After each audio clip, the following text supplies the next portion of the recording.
Hello, welcome back to Grace Upon Grace Homeschooling. I'm just getting on here to share a little topic with you that we did in our homeschool group, and there's been some people that have asked me, if there was a recording or something, and I said no, and so I was like, oh, I'll just put it on my YouTube channel. So what we discussed was how reading affects every other area of education.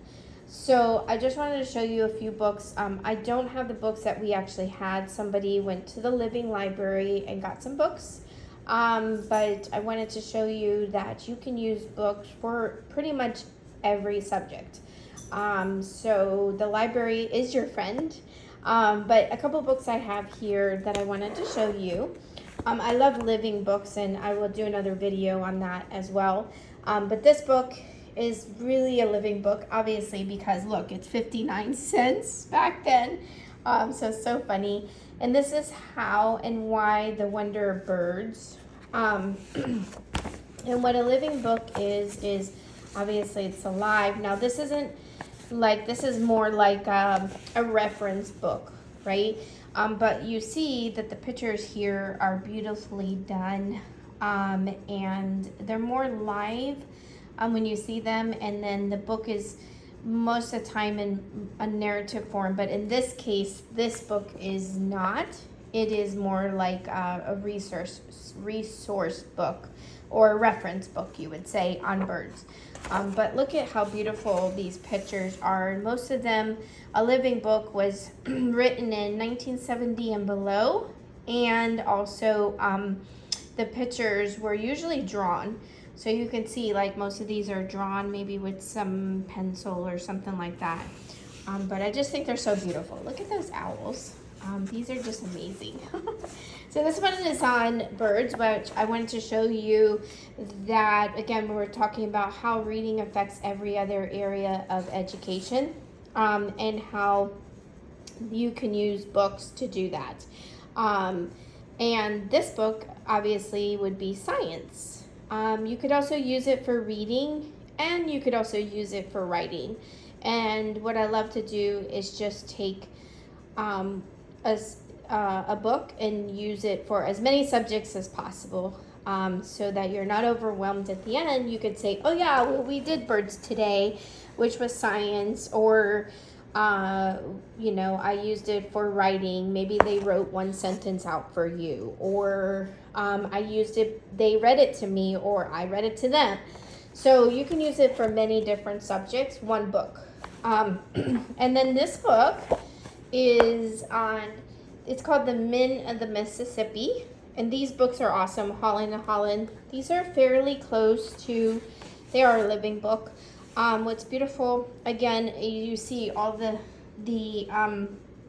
artwork is done by hand, and this just goes through a turtle going through, and there's some color here too as well.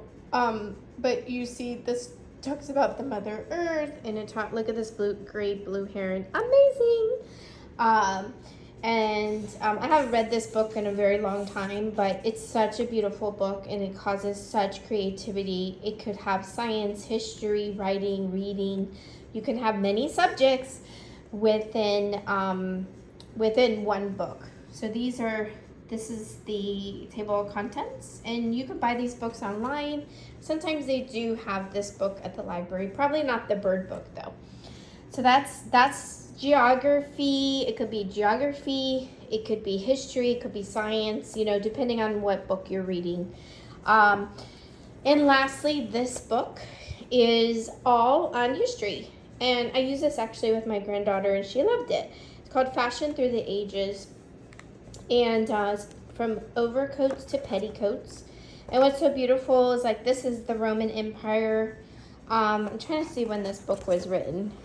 Let's see. This book was written in 1998, so it's a little bit after the time period, but it's so beautifully done.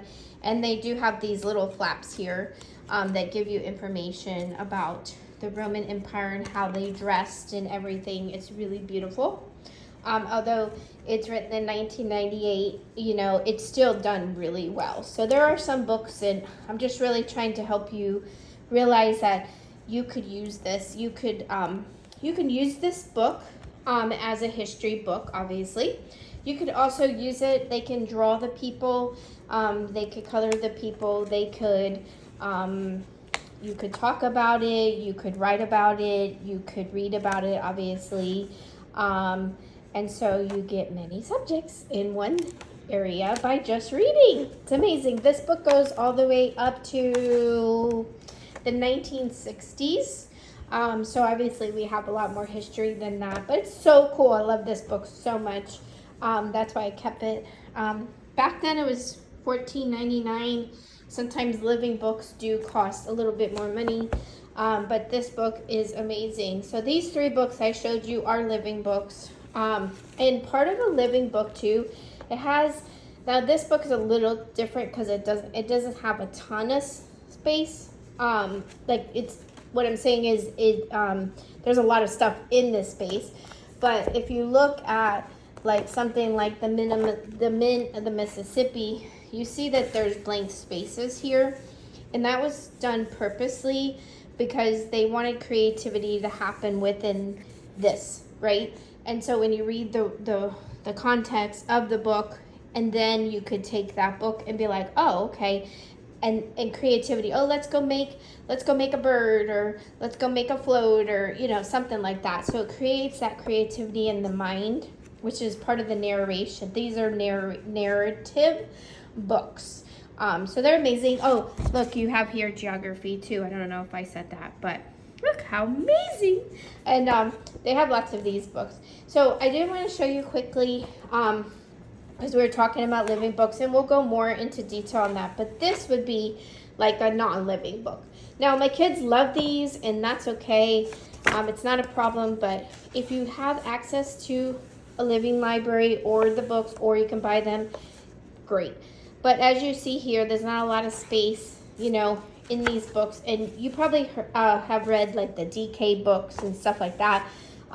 There's no space, there's no thought process, right, for the creativity. There's a little bit, but they pretty much block it out. And that's the difference between this type of book, which is not a living book, and then this book. See the difference?